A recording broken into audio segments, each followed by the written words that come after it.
Hi, and welcome to NCSE's first Misconception of the Month conversation, or Mom Talk, as we're going to call it.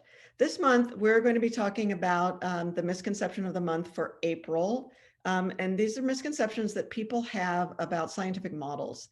Models are an integral part of the scientific process, and they're subject to all the same standards and controls that apply to every other kind of scientific endeavor, like laboratory experiments or long-term observations.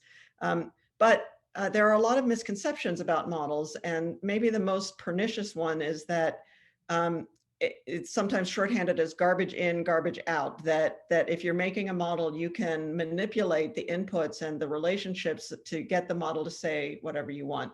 Now, that's not how real scientific modeling works, but the misconception is very widespread. And if you have that misconception, you're going to be more vulnerable to arguments, to false claims that climate models aren't reliable. In fact, this is one of the arguments that people who are trying to cast doubt on climate science are very likely to use.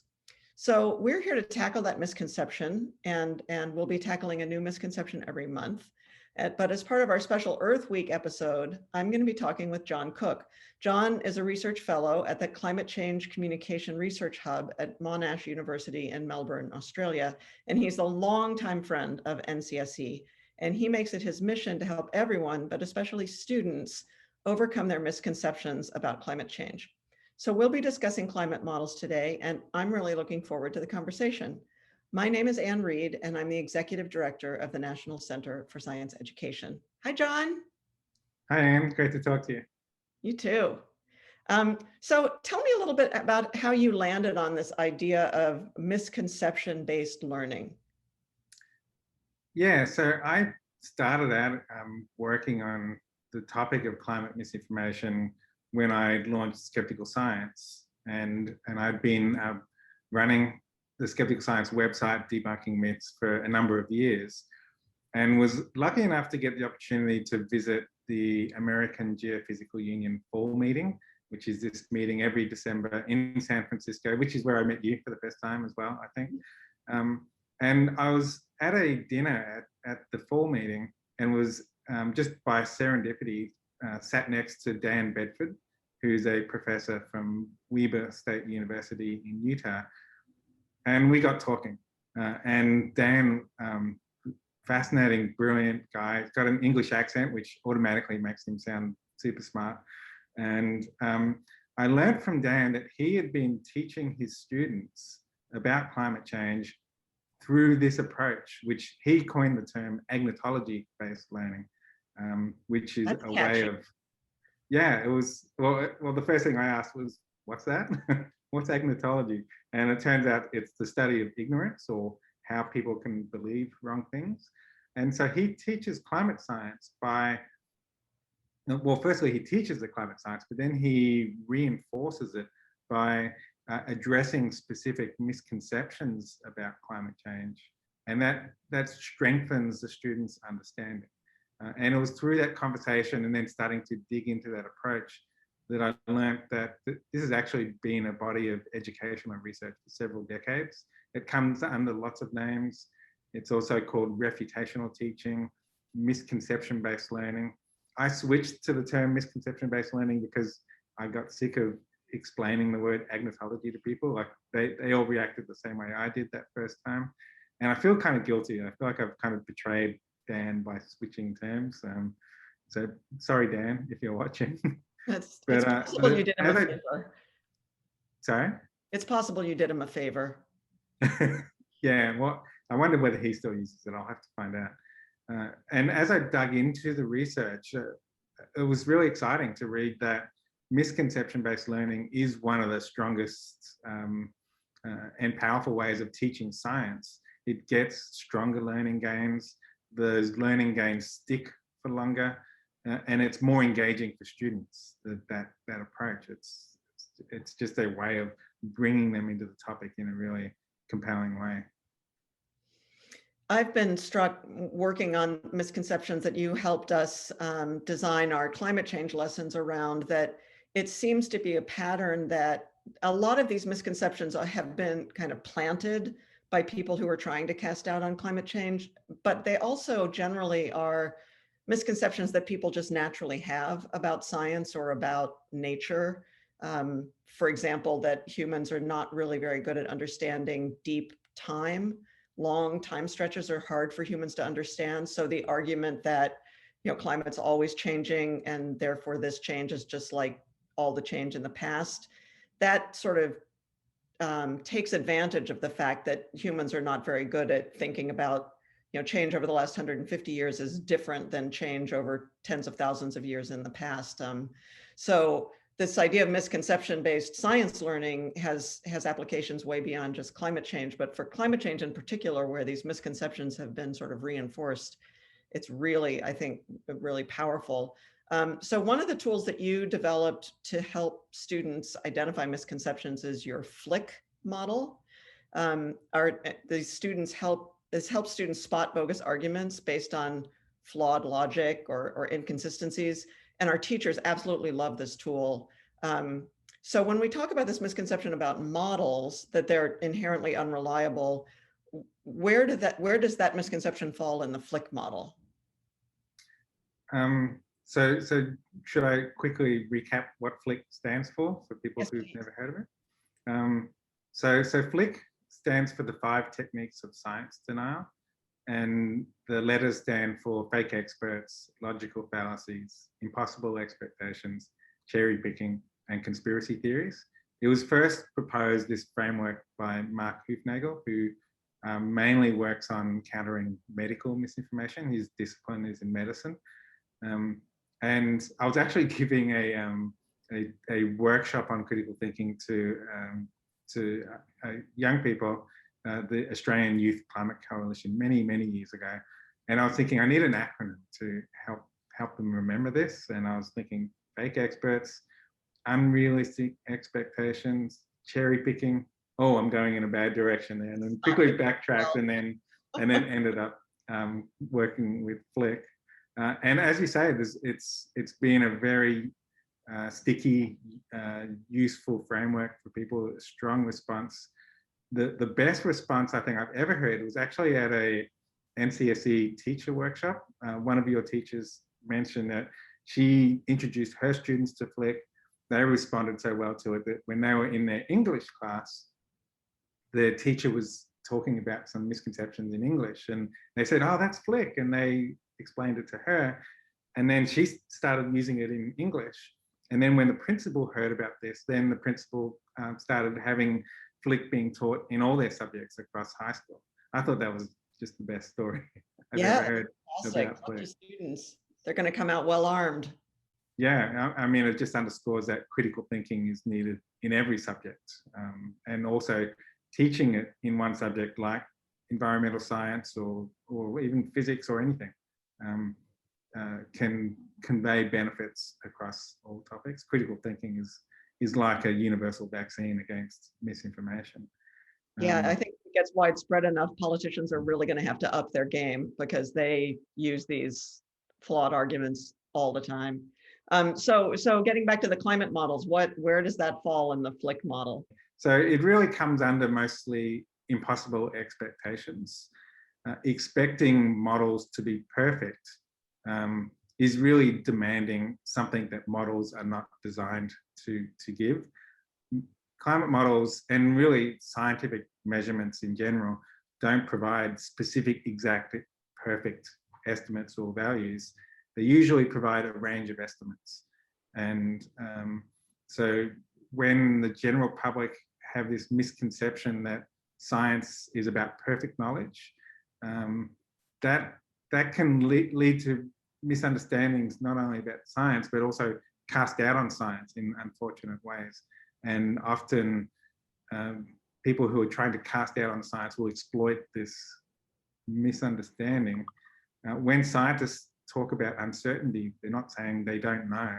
They're saying uncertainty to a scientist is saying a range of values. We think that this measurement is between here and here, or we think that climate change will change between this much or that much. And so demanding perfection is an impossible expectation. Got it. Well, I think we've been seeing a lot of that with the coronavirus pandemic in the last year, that science has even, conclusions have changed over the course of the year as more evidence has come out, but there are people who point to, what we knew in last March and say, obviously science doesn't know anything, not understanding that, the way science is designed to work is to correct as it gets new evidence. And certainly we're seeing problems with those impossible expectations with vaccine safety right now. So you not only developed the Flick model as a sort of a tool for teaching critical thinking directly, but you've also brought it to life in the form of the Cranky uncle, who generates endless examples of flawed arguments about everyday occurrences. And frequently those have exact parallels to climate change denying arguments. And so they're a really powerful way for students to sort of grasp, this is the logical fallacy because this situation is crazy. And then if you hear a climate change denier making that argument, you're inoculated. So how did you come up with Cranky Uncle, and how can the Cranky Uncle help students resist disinformation? The way I came to Cranky Uncle was really a very long meandering research journey. During my PhD, I learned that inoculating people or explaining the techniques of denial was an effective way of neutralizing misinformation. And then coming out of my PhD, my next research question was, how do you do that? How do you make inoculations? And I worked with some critical thinking philosophers on developing a methodology for deconstructing misinformation in order to reliably and accurately identify reasoning fallacies in misinformation. And then once you have them, then the next question is, well, how do you communicate that to people? What are the effective ways of communicating, hey, this myth commits the fallacy of impossible expectations, or that myth is cherry picking? And the philosophers introduced me to the approach of parallel argumentation, which is really analogies for using analogies to explain logic. If you take the bad logic in a myth and transplant it into an absurd analogous situation, that firstly, it can grab people's attention and entertain. Secondly, it can take abstract logical concepts and make it more concrete. And well, that's it really. I was thinking of a third point, but I think those are the two main points. And while we were working on this, for me, the big light bulb moment was realizing that late night comedians use parallel argumentation all the time to debunk misinformation. It's a way of explaining or debunking myths in a very engaging, entertaining way. And by coincidence, before I was a cognitive scientist, I was a cartoonist. And I realized that cartoon is the perfect delivery mechanism for parallel arguments used to debunk misinformation. So I started playing around with taking climate myths, finding good, absurd analogies, and then drawing cartoons to illustrate the myth's logical flaws. And then you've taken that even a step further. You started with a book of cartoons of the Cranky Uncle illustrating climate change misconceptions, and now you've actually turned that into a game. So what's the idea behind that? So the reason why I was attracted to games was because if critical thinking is the key to inoculating the public and building their resilience against misinformation, there's a big psychological challenge there, which is that critical thinking is hard and our brains aren't really built to do critical thinking very easily. We can, but it's just a lot of effort. And this is a big psychological barrier. Daniel Kahneman talks about this in his book, Fast and Slow Thinking, saying that we have two main ways of thinking. Fast thinking is our instant, easy reaction to most things. And slow thinking is when we slow down and reason through difficult problems. And that's cognitively very effortful and difficult. And because it's so hard, we tend to just almost do all fast thinking. Critical thinking is trying to get people to do slow thinking, and that's difficult. But then in the book, Kahneman also talks about a third way of thinking, expert heuristics, which is, for example, a heart surgeon will be working, doing an operation, and he can assess a very complicated situation and instantly make the right call just based on his years of experience. Through practice and experience, those slow thinking, difficult decisions can get quicker and easier and eventually become like quick thinking. That's what expert heuristics is. And I realized that games have the potential to convert this slow thinking, critical thinking into a faster, easier process through practice. You can use games to motivate people to practice critical thinking over and over again. And the more they do it, the more that spotting fallacies and misinformation can become a fast thinking, quick, easy response. So that long answer is I guess, the reason why I think games can be quite powerful in building public resilience to misinformation. And in this game, your goal is to become a cranky uncle yourself? Yeah, the other thing about games is educational games can be a bit broccoli, like a bit not fun. You know, the term serious games, it's almost a contradiction in terms. And so it was really important with this game to frame it with humor, to make it as engaging and fun as possible. So you have this cartoon character of a cranky uncle who is very cranky, sassy, is a bit rude to the player. And he's mentoring you on how to become like him by learning all these different techniques of science denial. And so he's constantly coaching you. Here's how you cherry pick. Here's how you use impossible expectations, and gradually explains these techniques of denial. But what he's really doing is building your resilience against misinformation. Yeah, one of the cartoons that has been very sticky for me is I believe that it's addressing the misconception of well, everything still seems to be fine. You know, sure, maybe sea levels are going to rise in the future, but they're fine right now. And your illustration of that is cranky uncle clearly falling out of a very tall building, and he's passing, I don't know, the 5th floor window, and he's saying everything is fine because he hasn't hit the ground yet.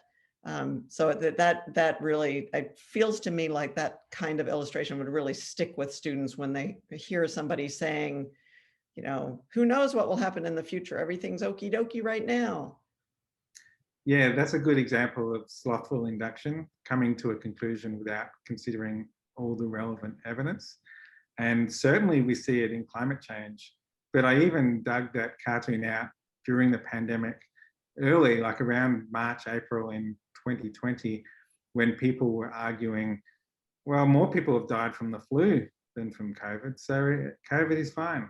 They weren't considering all the evidence telling us that that because COVID is both deadlier and more viral, more infectious than the flu, we expected to see a lot more deaths from COVID. And then bringing it back to the topic of models, that the scientists who's designed the models based on these principles were making these predictions that the number of COVID deaths would increase, and their predictions came true. Yeah, yeah. Well, maybe we'll tackle slothful induction in a future misconception of the month, and have you back. Yeah, happy to. So thanks so much for joining us. Thank you for everything you've done for NCSC. We've got a whole new crop of teachers starting this summer to come in and field test all of our lessons next year. So you may be on call for lots of US high school teachers to bring you into their classrooms to help the students get to know their inner cranky uncle. I'd love to meet all your teachers. All the teachers working with MCSE so far have been brilliant, and just really exciting to work with them. So hopefully I'll get to do it in person someday. We'll be able to get back out there. Yeah, well, that would be wonderful. May we all someday be able to travel again. All right. Well, thanks so much, John. We'll see you next time. Thanks, Anne. Bye. Bye.